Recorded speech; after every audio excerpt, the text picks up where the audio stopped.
Hello साथियों, मैं अमरदीप कादियान। नमस्ते, प्रणाम, सलाम वालेकुम, सत श्री अकाल, जय मसीह की, राम राम जी, जय माता की, जय हिंद, जय भारत। साथियों, आपका स्वागत है डिशन फैमिली में। साथियों, जैसे कि समाज में भय व्यापत है, बहुत ज़्यादा भ्रांतियाँ फैलाई गई जा रही हैं बेड बैंक के बारे में। मैं आपको ये बताना चाहता हूँ कि बेड बैंक भी मोराटोरियम देगा और मैक्सिमम कितने साल का दे सकता है, उसके लिए 2 साल तक का तो वो दे ही सकता है। क्या कारण है, कैसे मिलेगा?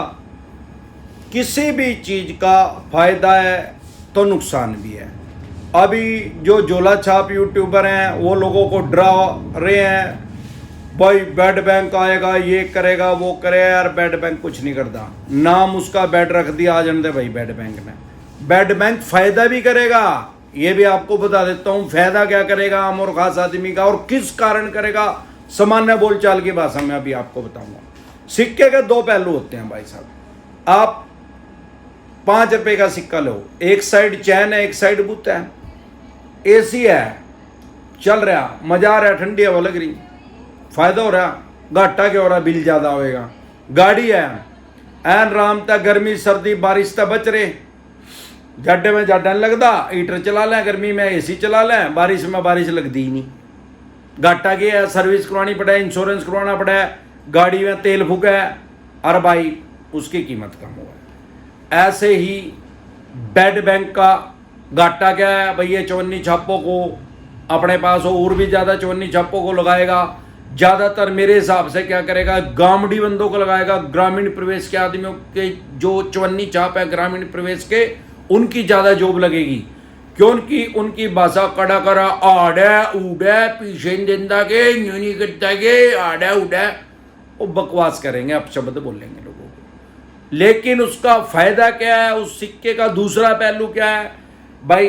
फॉर एग्जाम्पल, अमरदीप कादियान ने किसी बैंक के 5 लाख रुपए देने हैं, मान लो किसी भी बैंक के, NBFC कंपनी के। अब उन्होंने क्या किया, ऐसे तो बेड बैंक को अपना लोन बेचेंगे नहीं भाई। 5 लाख देने मना उनके, अरमा उनके दे नहीं लग रहा है, फिर बेड बैंक तक क्यों देंगे यार भाई। ये बेड बैंक तो एक किस्म का कबाड़ी है। कबाड़ी तक कोई अपना सही सामान बेचा है कि भी हमारा ऐसे सही चल रहा है, इन्हें थोड़ी कबाड़ी तक देंगे। गाड़ी सही चल रही, इन्हें थोड़ी देंगे। जब वो कबाड़ हो जाएगी, हमारे किसी काम की नहीं रहनेगी, फिर दे देंगे 10-15% दे देंगे पैसे, 10-15% पैसे लेकर उसको दे देंगे। अब बेड बैंक को सामान कौन सा मिलेगा? अगर मैं 5 लाख रुपए बैंक के NBFC कंपनी के टाइमली दे रहा हूं, तो उसको क्यों बेचेगा उसको लोन को मेरे? अगर मैं नहीं दे रहा, 6 महीने हो गए, साल हो गए, 1.5 साल हो गए, 2 साल हो गए, कोई टाइम फिक्स नहीं है। बैंक क्या करेगा, बैंक वही करेगा, पहले चवन्नी छापने पीछे लगाओगा, फिर नोटिस भेजेगा, फिर 500 कॉल करवाएगा, रोज 40-50 बार फोन करवाया करेगा, ऑटो रिमाइंडर पर कंप्यूटर लगा देगा, रोज फोन आए करेंगे मेरे लगा।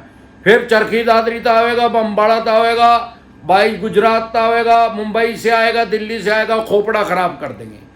अब मैं हर बार कहता हूं कि 2 लोन डिफॉल्ट हो गए, 5 हो गए, चाहे 25 हो गए, मेरी जेल तो होता रही ना, मेरा FIR दर्ज होती, मेरे ऊपर मुकदमा नहीं कर सकता है बैंक के NBFC कंपनी वाले। क्यों? क्योंकि मैं तो यहाँ बैठे यार, मैं नीरव मोदी थोड़ी हूं, देश थोड़ी छोड़कर भाग गया, मैं कोई विलफुल डिफॉल्टर की श्रेणी में थोड़ी आ गया। अब क्या होगा, अब जब मेरे पास पैसे ही नहीं है, फिर तो भाई मेरा शनि भी कुछ नहीं बिगाड़ सकता। ये बैंक NBFC कंपनी वाले क्या करेंगे?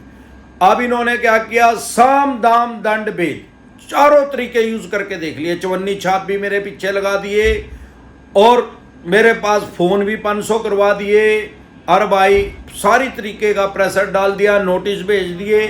अब इनको समझ में आ गया भाई, इसको अपने राइट्स का पता है, इसको अपने अधिकार का पता है। और दूसरी सबसे बड़ी बात क्या है कि इसके पास पैसे नहीं है। क्योंकि अगर आपके पास पैसे हैं, मेरे पास पैसे हैं, तो बैंक के NBFC कंपनी का दे देने चाहिए। क्यों?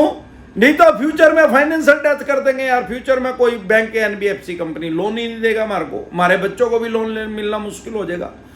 अब जब किसी भी तरीके से बैंक के NBFC कंपनी को लोन के पैसे रिकवर नहीं हुए, तो उनके लिए लोन एक किस्म का कबाड़ हो गया भाई। वो तो अमरदीप कादियान तो देते ही नहीं किसी कीमत पे भी।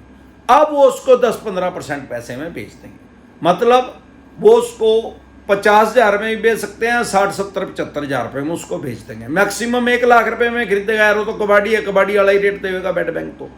अब बेड बैंक के पास चला गया। अब गेम स्टार्ट होगी कि मेरा फायदा कैसे होएगा, आम आदमी का फायदा बेड बैंक कैसे करेगा। भाई बैंक ने तो लेने थे मेरे से 5 लाख रुपए, अरुण का ब्याज मैंने दिया नहीं। अब उस कबाड़ी ने कितने खरीदा, उन्होंने तो 70,000 रुपए का या 50,000 रुपए का खरीदा, 10% में खरीदा तो 50,000 रुपए में खरीदा। अब बैंक ने उसको पावर दे दी मेरे से 5 लाख रुपए लेने की, क्योंकि बैंक ने तो मेरे से 5 लाख रुपए लेने एनबीएफसी कंपनी ने, और उसने वो सामान ही सिर्फ 50,000 रुपए में खरीदा है। अब वो मेरे को सहूलियत देगा, पहले दबाव डालेगा, सारे तरीके करके देखेगा वो भी, लेकिन उसको इतना तो पता ही है यार, जब तेरे को कबाड़ी के सामान में सामान बेचा है मालिक ने, इसका मतलब इसका ऐसी तो खराबी है। जब बेड बैंक को तेरे को बेचा है इस बैंक एनबीएफसी कंपनी ने, इसका मतलब ये बंदा ही बैठा है यार, जो पैसे दे ही नहीं रहा है किसी भी कीमत पे। तो वो भी हर तरीका यूज करेगा मेरे ऊपर, चवन्नी छाप भी भेजेगा। उससे पहले वो एक तरीका और यूज करेगा, सॉफ्ट में डालेगा, मेरे को बताएगा, प्यार से मिलेगा, उसके रिप्रेजेंटेटिव मिलेंगे, समझाएगा कि भाई साहब आप 2.5 लाख दे दो, 2 दे दो। मैं कहा भाई है ही नहीं, वो 1 पे भी आ जाएगा फिर सेटलमेंट में। वो सेटलमेंट में, क्योंकि उसने तो लगी, उसके तो 50,000 रुपए रहे यार, उसका 50,000 का सामान लाख रुपए में बिकने लग रहा हो तो तैयार है उसको बेच। अब उसको लगेगा इसके पास पैसे ही नहीं है, वो मेरे को रिस्ट्रक्चर भी कर देगा, भाई साहब थोड़ी थोड़ी करके किस्ता दे दियो। अब जब बिल्कुल ही लगेगा नहीं मिलते तो मेरे को मोरेटोरियम भी दे देगा, 100% दे देगा, क्यों, उसको तो फायदा है यार, उसके पैसे तो वैसे भी मर ही रहे, उन्होंने तो कबाड़ी के रेट में खरीद रखा। वो मेरे को कहेगा भाई साहब आप 1.5 लाख रुपए दे दियो, हम आपको 6 महीने की, साल की, 1.5 साल की, क्योंकि एक तरीका है मोरेटोरियम मिलने का, 6 महीने, 9, 12, 15, 18, 21, 24, इनमें से जो भी बैंक के समझ में आएगा, बेड बैंक के या मेरी सिचुएशन देख के मेरे को उतना टाइम दे देगा, हो सकता है 2 साल का टाइम दे दे, भाई साहब 2 साल आप बाद आप पैसे दे देना, और इतने पैसे दे देना, हमारे 1.5 लाख रुपए दे देना, इतना थोड़ा सा हम ब्याज लगा देंगे, आपको 2.25 लाख रुपए दे देना। अभी तो आपने 5 लाख रुपए हमारे देने हैं, और हम 5 आपसे मांग भी नहीं रहे, हम इतने में सेटलमेंट करने के लिए तैयार हैं। तो ये सहूलियत इस तरीके से बेड बैंक भी देगा यार। अरे भाई साहब पहले कानूनी बात को समझो, हमारे देश में डेमोक्रेसी या लोकतंत्र है दुनिया का सबसे बड़ा। Bed bank, said bank, gate bank, zone सा मर्जी बैंक आ जाओ यार, वो कोई गिट्टी में गुट्टा देगा थोड़ी पैसे ले ले, हमारा पता है। अगर हमारे ऊपर 302 लगा देगा या 307 लगा देगा, अटेम्प्ट टू मर्डर लगा देगा, हमारे ऊपर है, धारा तो वही लगाओगा जो बैंक एनबीएफसी कंपनी लगांदा, केस तो वही करेगा हमारे ऊपर, वही पंजीका करेगा जो बैंक के एनबीएफसी कंपनी कर सका था। उस पर कोई अलग से राइट्स थोड़ी आ गए यार, जो बैंक को हमने राइट्स दे रखे हैं वही तो उसके पास आएंगे, इसके अलावा कौन से बता, कौन से राइट्स दे रखे हैं वही तो उसके पास आएंगे, इसके अलावा कौन से बता, कौन से राइट्स आएंगे उसके बाद। ने एक ब्लॉग बनाया था छोले बेचने का, उसमें वीडियो शगुन कादियान ने इसमें डाल दिया, उसका लिंक, उसको देखे, लाइफ का मस्त मजा ले। किसी भी तरह की कोई भी दिक्कत परेशानी आपको आ रही है तो आप कमेंट कर सकते हैं, मिली और दिहाड़ी भी देखेंगे कितनी देगा कितनी नहीं, चलते हैं, बीच में ना बोल रहे तो टसन ना खराब करा। और इसके अलावा आपको किसी तरह की कोई भी दिक्कत परेशानी हो तो आप कमेंट कर सकते हैं। और बेड बैंक, सेड बैंक से किसी बैंक से ना डरे। जब हम इस बैंक से नहीं डर रहे यार जिससे हमने पैसे लिए थे, तो फिर ये बेड बैंक मारा के कर लेगा भाई। लाइफ का मस्त मजा लें। नमस्कार।